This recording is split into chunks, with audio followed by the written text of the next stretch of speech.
You're listening to the Electronic Media Collective Podcast Network. Yeah, it's a mouthful.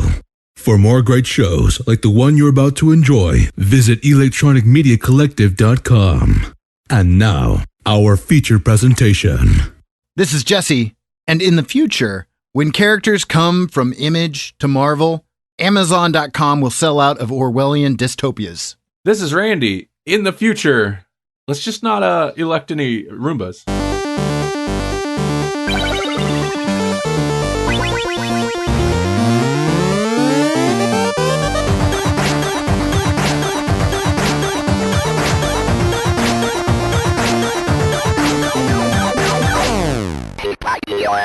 How about that? Yeah, really. As you'll find out, that's a bad idea. 2020, so long as it's not a Roomba. Yeah. So long as it's not a Roomba. I'm not with Roomba. I'm not with Roomba. Not my Roomba. Thanks, Roomba. Oh, wait, that's old. Hashtag thanks, Roomba. All right. What is all this Roomba talk? What are we doing? Where are we? What episode is this? Welcome to the Grawlix podcast. This is episode number 39. Woo! Feels like we're just blowing through them now. It does. And today, we're going to talk about our friend Satan. It must be Hell Month. It is. Did anyone decide that it's Hell Month, or we just decided it's Hell Month? I mean, I think people know it is, but nobody put the words to it. We're yeah, no one's really calling it what it is. Yeah, that seems right. That's fake news. I mean, what? We're titling it. This is Hell Month. Hell Month. Okay. I feel like that's fair because it's also like Valentine's month. Like Valentine's Day just happened, and yeah, I feel like for a lot of people it probably is Hell Month. Last episode we talked about Angela, Queen of Hell. Well, this episode we're gonna ride that hell train over to the hell train. Oh, that sounds awesome. Let's stop the hell train. And we're gonna talk about our friend Satan, which is also the name of the comic book we're gonna talk about. I'm really concerned about him. And if this is any indication, he's had a rough go, or a really good one. It's hard to tell. Yeah. I guess it depends. It depends on your views. Yeah, right. I don't really have any other in-house news. I'm sure lots of things have happened between now and this episode going up, but I am not a soothsayer, so I can't say. You're not? No. That's not on your business card? I mean... Can you read like tea leaves? Oh, sure. Oh, sure. Do you have some just laying about? What do they say? It says, "I am chamomile." He's broomy. I am Earl Grey. I am decidedly British. Well, of course. I assumed all tea leaves were. They probably are. If not, at least if they're not British, they're at least like they affect a British accent because they've come in contact with so many Brits. Like Madonna. There you go. Yeah, exactly. Just like Madonna.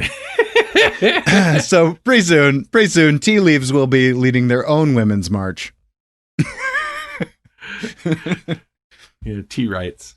Oh my God. Yes. Yeah, like a tea party, like when they would have in Boston. Yeah. The most racist tea party of all time. Let's have a bunch of Englishmen dress up like Native Americans in the worst stereotypes ever. Yeah, remember when that was a thing? Yeah. Man, how we've come so far since then. We've come so far. Oh hell. Speaking of. Yeah, speaking of. So, Jesse, you introduced actually the creators of this introduced us to this book, but you actually backed it. Yes. But yeah, this was a Kickstarter. We talked about it a while ago because they reached out to us and was like, "Hey, we have a Kickstarter." And we checked out their preview, which was a pretty good chunk of this book. Yeah, really, it was. It's like the perfect preview too. It's like the whole setup. And we talked about it. I don't remember which episode, but several episodes ago, like a year ago. Yeah, it was one of our Grawlix bites, one of the earlier Grawlix bites. Yeah. It was wildly successful too. Like, they were just going to kickstart basic production of the comic, and they unlocked a lot of the stretch goals and stuff. And so I have it sitting right here in front of me, and it is a delightfully large, hardbound. You know, I mean, like this is nice. Yeah, it was Grawlix Bites. Grawlix Bites number 3 is when we talked about it. Oh man, that's earlier than I thought. But I guess Bites isn't as old as Nights. So yeah, so we read it. Yeah, and it just seemed to really work in. We went from the Queen of Hell to arguably the King of Hell, I suppose. Mm-hmm. The Prince of Darkness in a midlife crisis. I don't have any of my usual creator information on this. Do you happen to have that? Well, I have the book in front of me. I suppose I could find some creator information on this thing. Let me just open this up. Okay, so concept, script, and art direction by Dominic L. Marzek. And then we have color, ink, sketch, and special effects by Lucas Lalko. And adaptation, sketch, and ink by Michael Murawski. And the synopsis, if I read it right off the back here, Prince of Darkness suffers from a midlife crisis. He doesn't know how to meet the expectations of the modern world. He spends his nights strolling around hell in a bathrobe and drowns his sorrows in Cthulhu vodka. But the meeting with disappointed Satanists becomes the straw that breaks the camel's back. Satan sues the Catholic Church for defamation and travels to Earth to clear his name. So yeah, I was sold. Yeah. I mean, that's a great premise, isn't it? I mean, it's bizarre. It's a little blasphemous, probably. I mean, this is not for, I don't know, everybody. Yeah, I mean, yeah, the title and the synopsis alone, if it doesn't sound like something that's for you, it's probably not. I mean, he's kind of Satan's the hero of this book, really. I mean, he's kind of a hapless hero, but I mean, you're rooting for the poor guy. Yeah, and that's I mean, that's kind of interesting. The book takes the premise of how his lawyer wanted to present him in court. Yeah, it's fun though. Like it's definitely a comedy, and it's not something that's promoting evil deeds. No, this thing's irreverent from start to finish. So. Yeah, I read this just today, a little last minute. Super fresh in your mind. Super fresh, and I loved it from start to finish. I thought this was fantastic. Right? Yeah.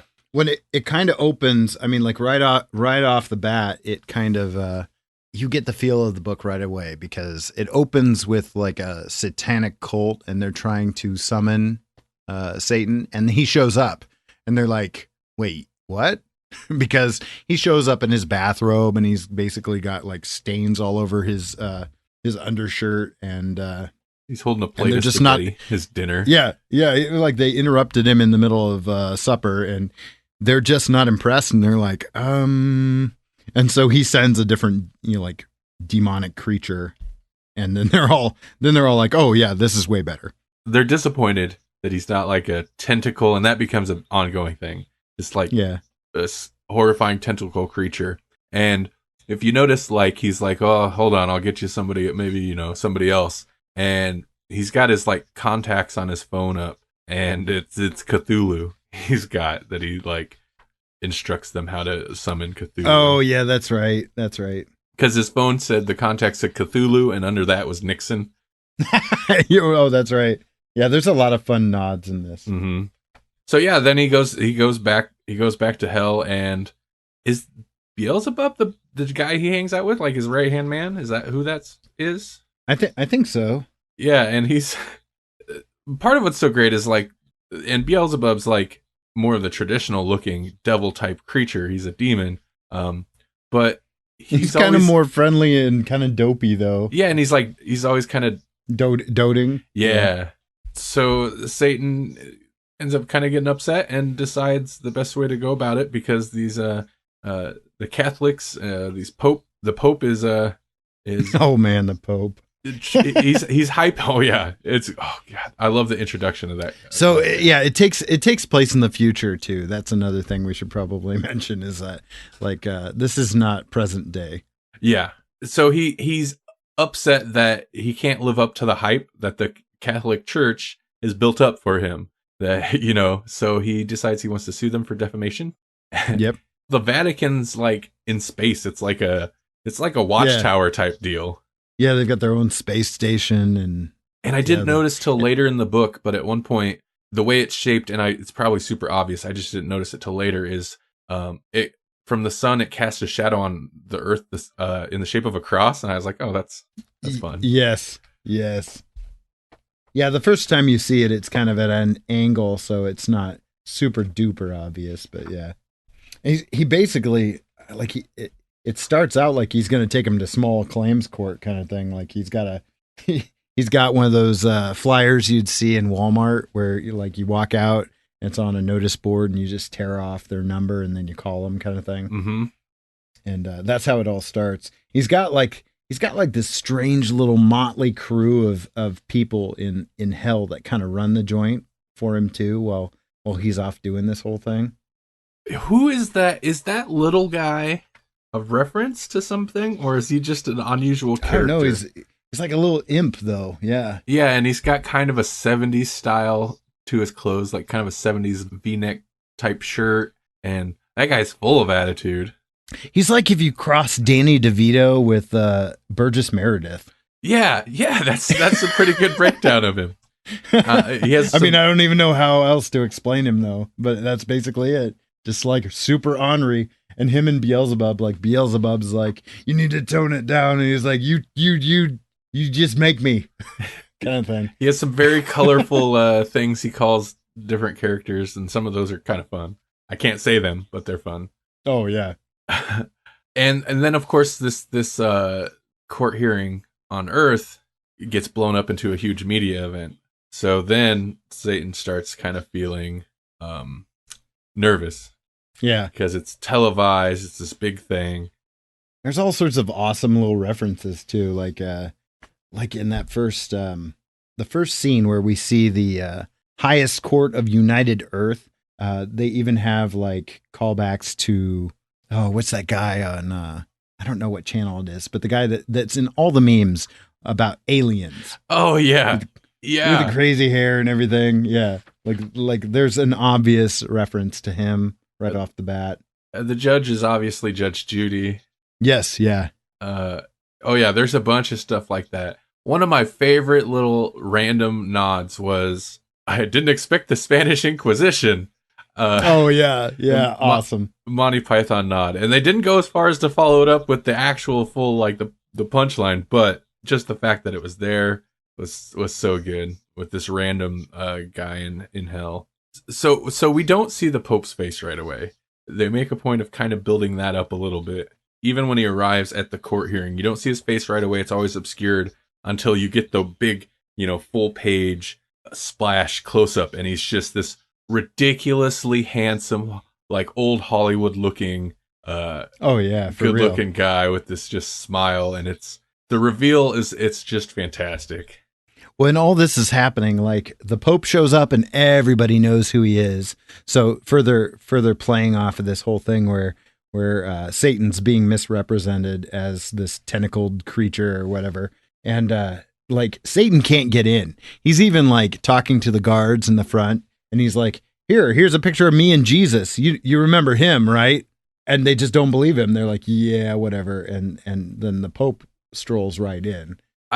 Satan wants like this big, like he said he paid Mozart.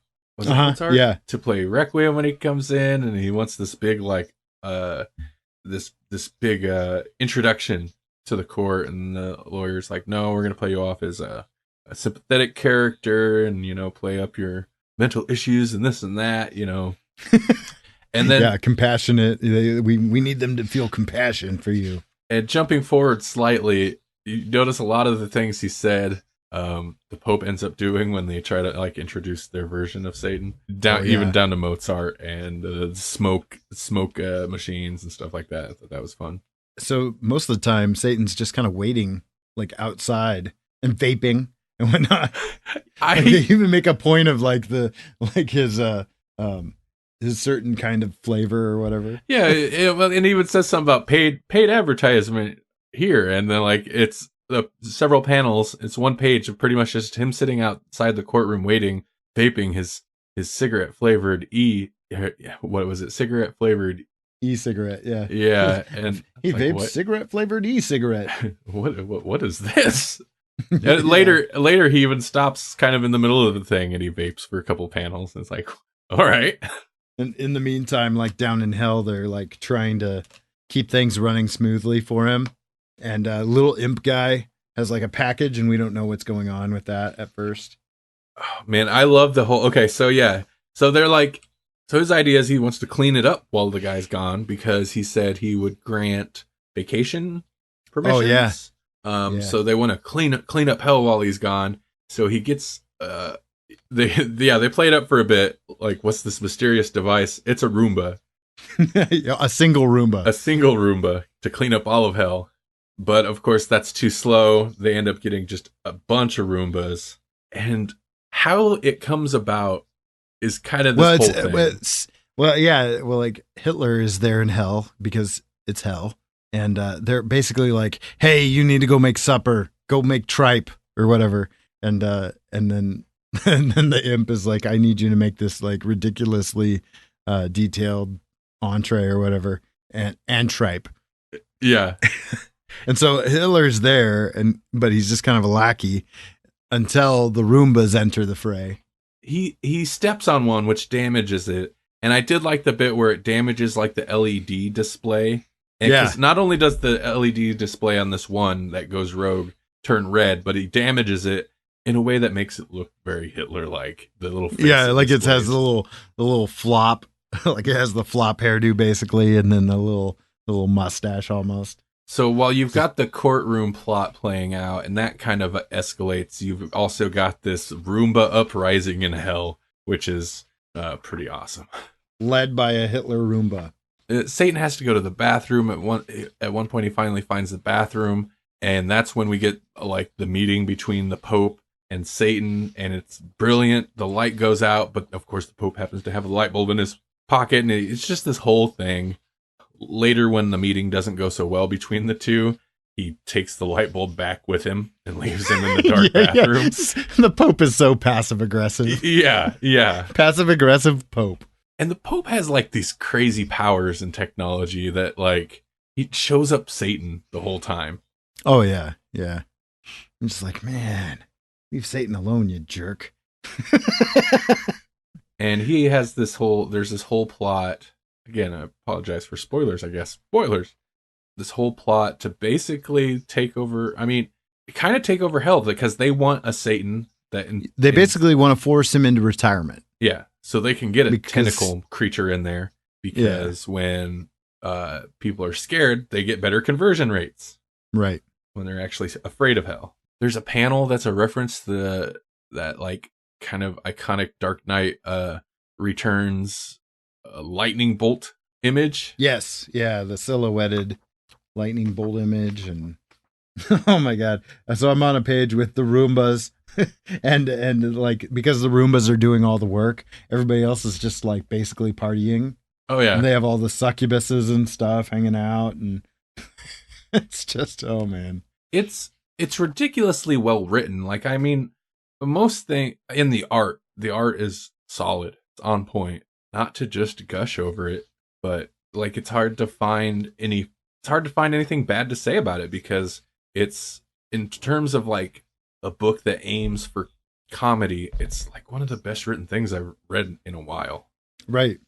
It's irreverent, it's funny, it's well drawn. Like it's so professionally done. Mm-hmm. And that preview they had done before they did the Kickstarter, and like that's a good chunk of the book. So like they were putting effort and money into it before it even hit the Kickstarter. But this is, I don't know, it's like the perfect example of the kind of book that Kickstarter's really good for. That it makes me glad that people can get funding like that. This is a definite like Kickstarter success story. Like I hope, like it did really well in the stretch goals and everything. And, you know, it looks like it should be something they can fund a second volume of. And I definitely hope that they keep the story going. Originally, one of those things, I don't know how much of this we went into on that episode 3 of Grawlix Bites, but this original idea was basically just supposed to be like a movie script kind of thing. And then when they couldn't like get the money for a movie or whatever, then they were like, well, why don't we just try writing this out as a comic? And that's how this kind of came to be.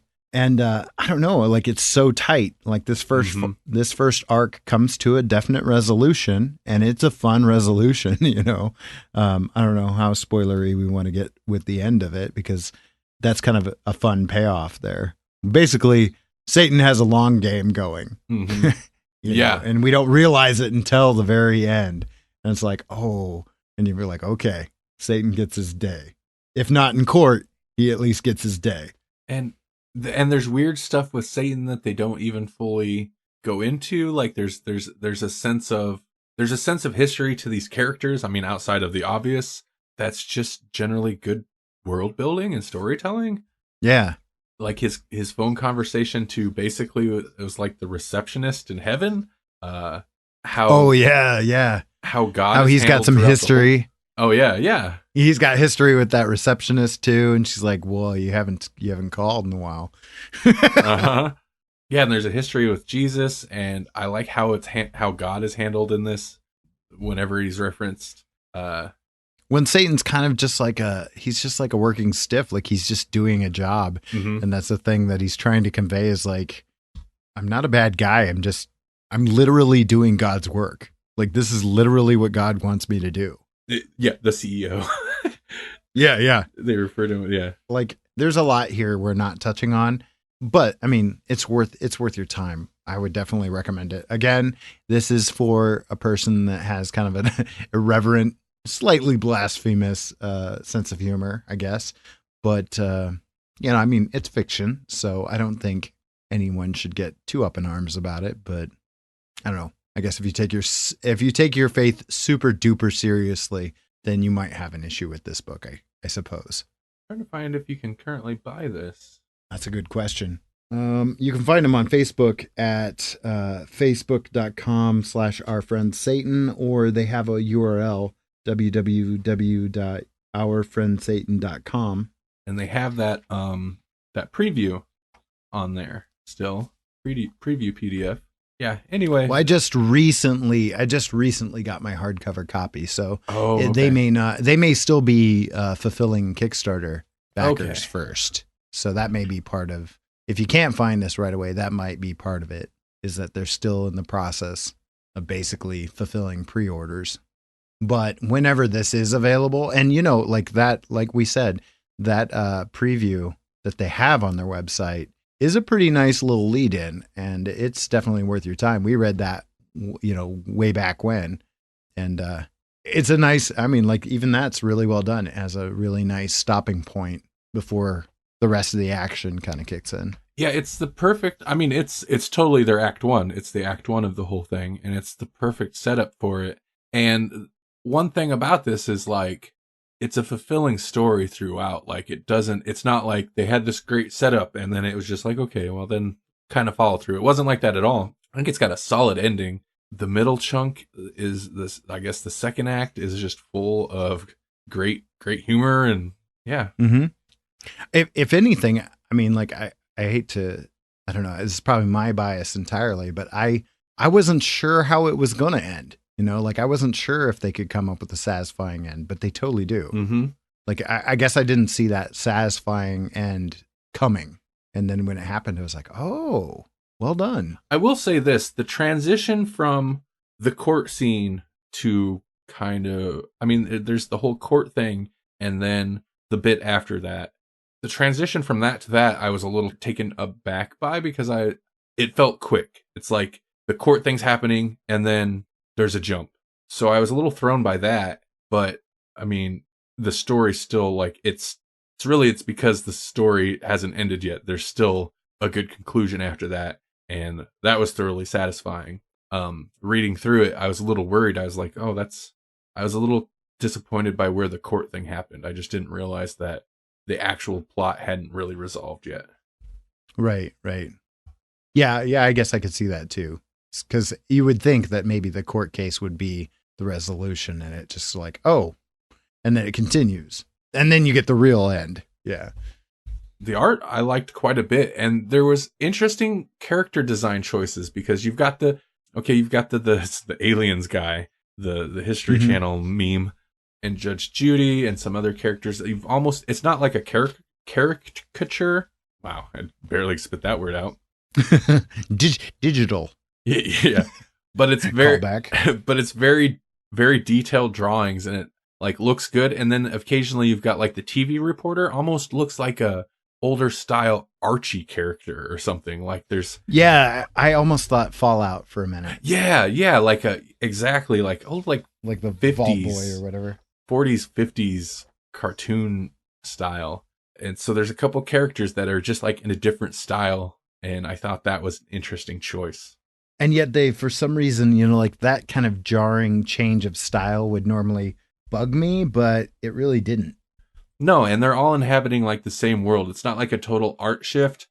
It's all still the same world. It's all still the same art and artist. It's just, there's the occasional character that's like in a different style, and it's very interesting. Yeah, I don't know. Fantastic. I would recommend this. Hey guys, it's the Zigman and Zach Tagus, and when you finish it up listening to this great podcast, make sure you head on over and check out Shotgun Wrestling Radio. That's right, we're new to the EMT Podcast Network. Over at Shotgun Wrestling Radio, we give you the latest news in professional wrestling. That's right, we cover WWE, Ring of Honor, Impact Wrestling, and more. Want to know what's going on in the events in the Iowa Independent scene? We cover that too with our Pro Wrestling Calendar. That's right, Zigman. Not only do we cover that, but we also have a wide variety of interviews with pro wrestlers, both past and present. All our interviews can be found on our Facebook page, facebook.com/shotgunradio and the number 1. We hope you'll take the time to give us a listen, and remember to give us a like and follow on Twitter and Facebook at Shotgun Radio and the number 1. We should do Games Talk because I've been playing the heck out of Pokemon. Oh, Games Talk. Yeah. Oh, it's been a while. It has been a while. And I haven't listened to the most recent Fat Boy and Captain Llama, so I don't know what they talked about, but yeah. Yeah, I haven't had chance to check that out too. Even my podcast listening's kind of been disrupted a little bit. There's certain things that I've really gotten caught up on. Like I got caught up on all the DC shows. Like I'm actually up to date on a lot of my TV watching. Mm-hmm. But yeah, in terms of podcasting and Big Finish releases, I'm so far behind. Oh, we finished the OA on Netflix. Have you heard anything about this? Only when you tweeted about it or something. I was like, oh, never heard of that. Yeah. It looks interesting. I mean, well, my tweet pretty well encapsulated it. Like, we finished it. I don't really know what to make of it, but I enjoyed watching it. Huh. It's a very unusual show, and it's hard to explain. And it's one of those shows where every episode, I had no idea where it was going. Like, at no point, right up till the end of the season, did I, like, have a clue where they were going with it. And not in a bad way. We finished it, obviously, but I could see this being a show more so than like something like Stranger Things or some of the other big series or the Netflix series. I could see this being a show that people might be more inclined to fall off of because there's definitely a mystery going there, but it's not the best at hooking you because you're like, what's happening? This is very strange stuff, but it's not like I have to know more. It's hard to explain. It's unique, and I appreciate like the odd quality the show has. It seems like Netflix has really doubled down on the success that they've had on their originals because like it just seems like there's a lot of them that I didn't realize were there. All of a sudden, I'm like, oh, they have a like a history of hip hop documentary series that is a Netflix original. And I went ahead and binged the whole thing, and it was pretty interesting. But I almost was like kind of disappointed that it ended like, I don't know, like right around NWA, kind of gangster, like the birth of gangster rap is where it kind of just ended. And I mean, like that's a good stopping point. So I hope they have a second season of it. Mm-hmm. It's like certain things they really delved in deep, and then other stuff they just seem to glance over. Sure. I was like, wouldn't you guys talk about some of that other stuff that was probably considered a little more popcorny, like Young MC and the first ever rap Grammy, which was Will Smith as Fresh Prince? I mean, like, these seem like noteworthy things in rap history, and yet they didn't even touch on them. I find it interesting. Netflix is, because there are a bunch of original series on there that I had no clue about. And there's definitely certain series that they obviously make a big promotional push outside of it just showing up on your Netflix. And then there's certain shows that I just hear nothing about and they just appear there. Uh-huh. And I'm like, I don't know what that is. So it's kind of interesting. I don't know. They're kind of in, not that it's totally uncharted because they're still just making TV series and movies and stuff, but they're in somewhat uncharted territory to where they could just make whatever and put it up there. And I guess if it brings in new subscribers, that's their version of, I don't know their whole model. Right. But they seem to be successful with what they're doing. So yeah, it's most of the stuff they've been doing. That's the thing, is that most of it's been like really standout, like Orange is the New Black. People loved that when it hit. Making of a Murderer. People loved that. Obviously the Marvel stuff has been nothing but success for them. But then like the stuff that doesn't hit doesn't really hurt them either. Yeah. I mean, I guess if they put a bunch of money into a series and then nobody watches it, because I know they have all that statistics probably far better than any of the cable or TV networks you could ever do. I mean, I guess if it's not bringing new people in, that's losing money. But for the most part, like, yeah, it doesn't seem, I'm not sure what they gauge as like being a loss or a failure for a series. I also wonder, like, there's got to be almost 2 tiers of Netflix originals. Like, you have Netflix originals that are clearly done by like Marvel Studios. So they're a Netflix original, but Marvel is footing the bill for the production of it. Mm-hmm. And then you've got, and I don't know where, like Stranger Things, I don't know where that falls in. It feels like that's done by a studio too. And then maybe this hip hop documentary, maybe that's done by actually Netflix. I mean, I don't know what's their overhead on some of this stuff. Yeah, exactly. That's a good point. And maybe they have no overhead. Maybe they're all done and contracted by outside studios, but then they're able to maybe cut a deal with them and say, okay, well, like you'll get all of our backing or like we'll give it a full Netflix push if we can call it Netflix original and you can be on our service. Yeah, there's I don't know what the deal is there. Yeah. There's a whole world of like this company produced the series, but this company bought the rights to the series, but this company has the distribution. Like there's a whole world of that I am just have no clue about. It actually kind of sounds interesting now that you mention it. Oh, so you said you've been playing some games as well. Yeah, but I've really been diving into Pokemon. I guess it was Pokemon Go that kind of hooked me. Mm-hmm. And then, like Pokemon, like, I don't know, Pokemon Go kind of has a shelf life. And I feel in some respects like that game is kind of dying. Like there's only so much you can do in that game is walk around. It's a nice little like fitness, I don't know, motivator or whatever. Mm-hmm. But at a certain point, like if you catch all the Pokemon, the game's kind of over, other than you can go to these gyms and try to take them over. But that's about it. So I was like, I feel like there's more story here, and it's kind of fascinating to me. So I went ahead and picked up Pokemon X, and they have like a re-release of an old game, Pokemon Ruby and Pokemon Sapphire. And so I bought the re-releases for those two. It was maybe Omega Ruby and Alpha Sapphire or whatever. They apparently Pokemon likes to remake their old titles, and these ones were really well done. So I've been playing those a lot and kind of enjoying them. And then Pokemon Sun and Moon came out, and those are the most recent Pokemon games. And they have really deviated some of the battle mechanics and some of the, I don't know, like they've kind of changed some things up, but in a pretty positive way.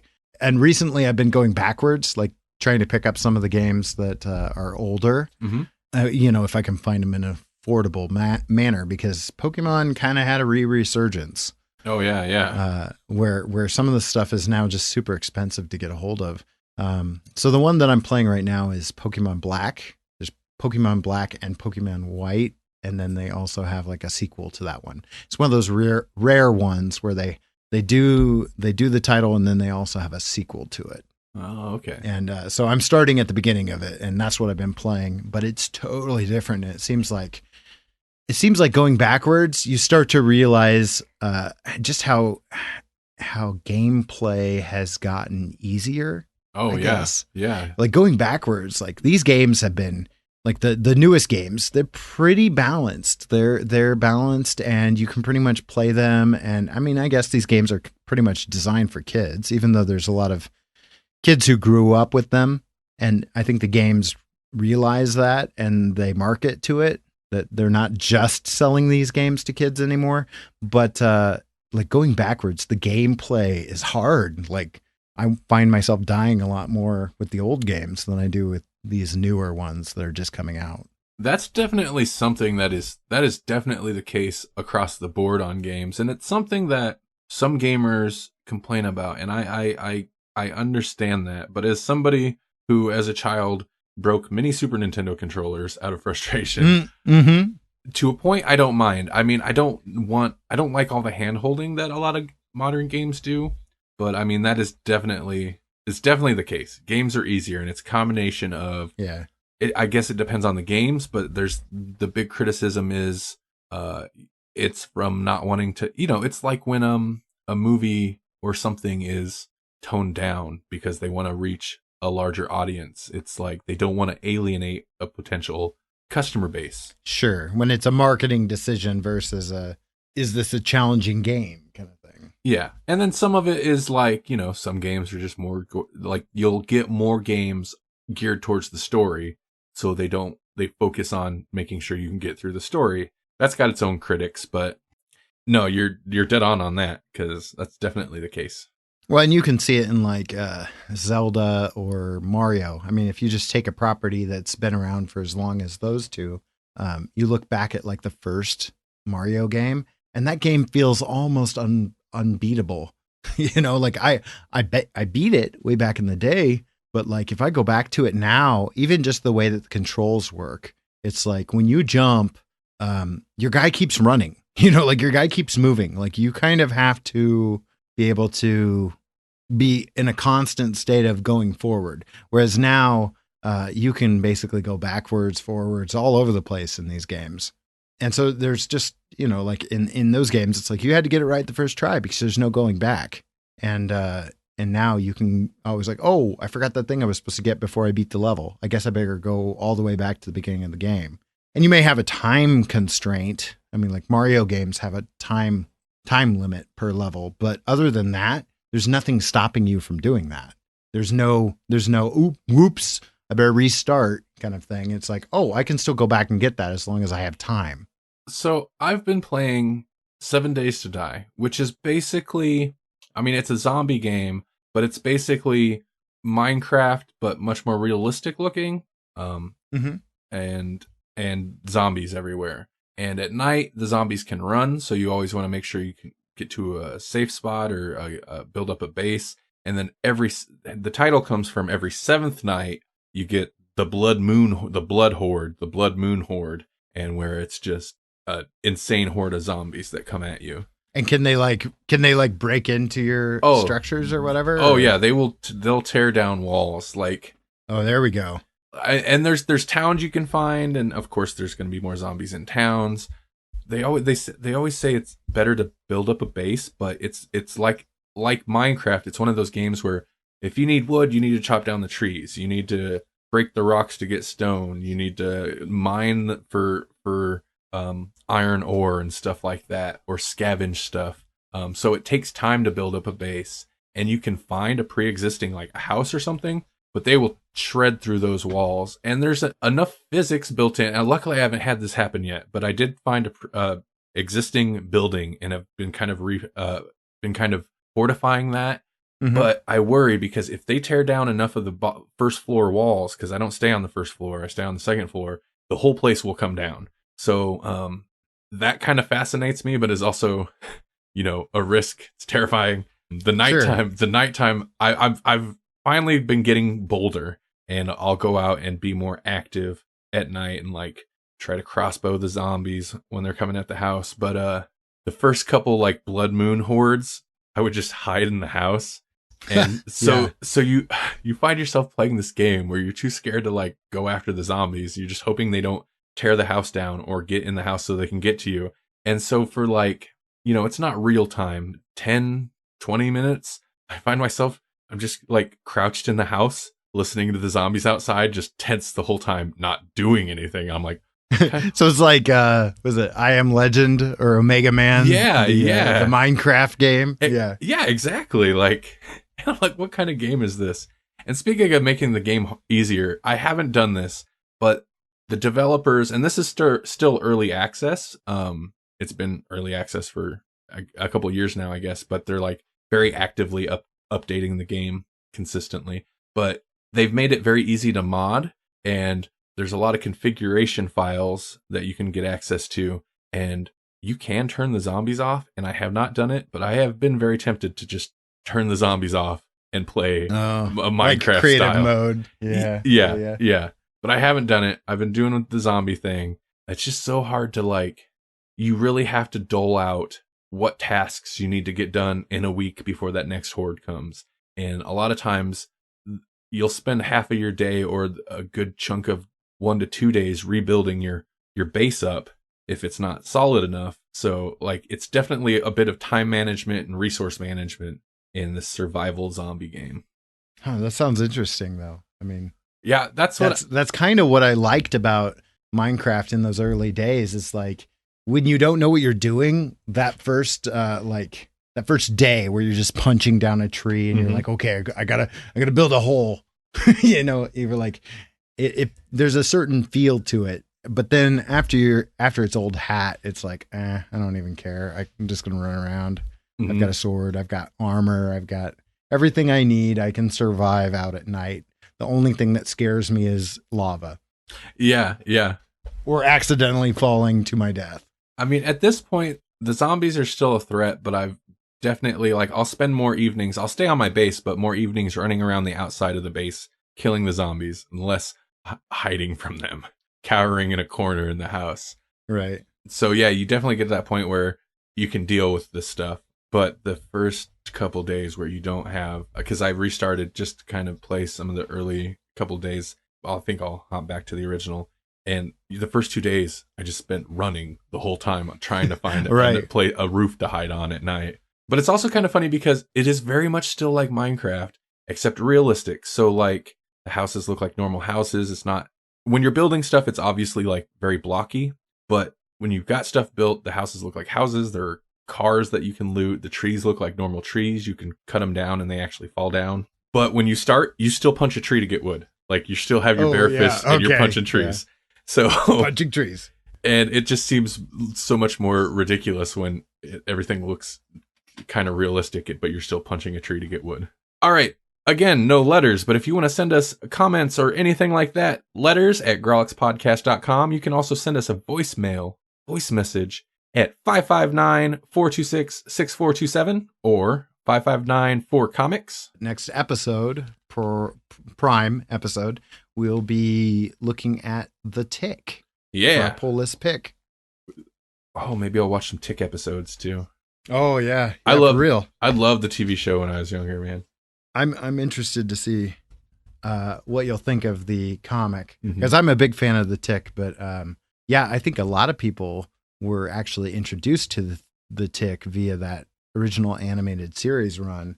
Yeah, that was definitely the case. Honestly, I think that's how I got introduced to it, and then I had to go back and check it out. I've actually got a couple of different copies of those early Tick runs on my shelf. Nice. I've got them in the original Tick Omnibus, and then I have, what's it called, the Complete Edland, which would be still the original series, but it's all collected kind of nicely. So I'm pretty excited because this is one I don't have to look for. I've got it. That's always nice. And kind of rare. Yeah, exactly. Especially lately. This is Jesse. Carpe diem. Seize the day, boys. Make your lives Grawlix. This is Randy. It's a me, a Grawlix.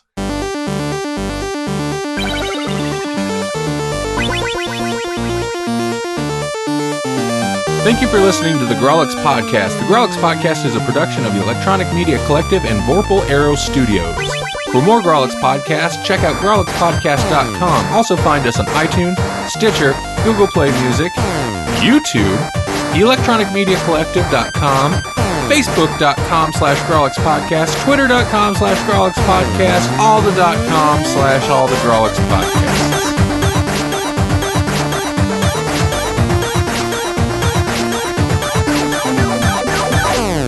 All right, this is Jesse, and in the future, when characters come from Image to Marvel, Amazon.com will sell out of Orwellian dystopias. Yeah. I mean, I like it, but it really is a hodgepodge of two things. It really is. It totally is. It doesn't make any sense whatsoever, but neither does the future. Oh, good point. Oh. 1984. Anybody?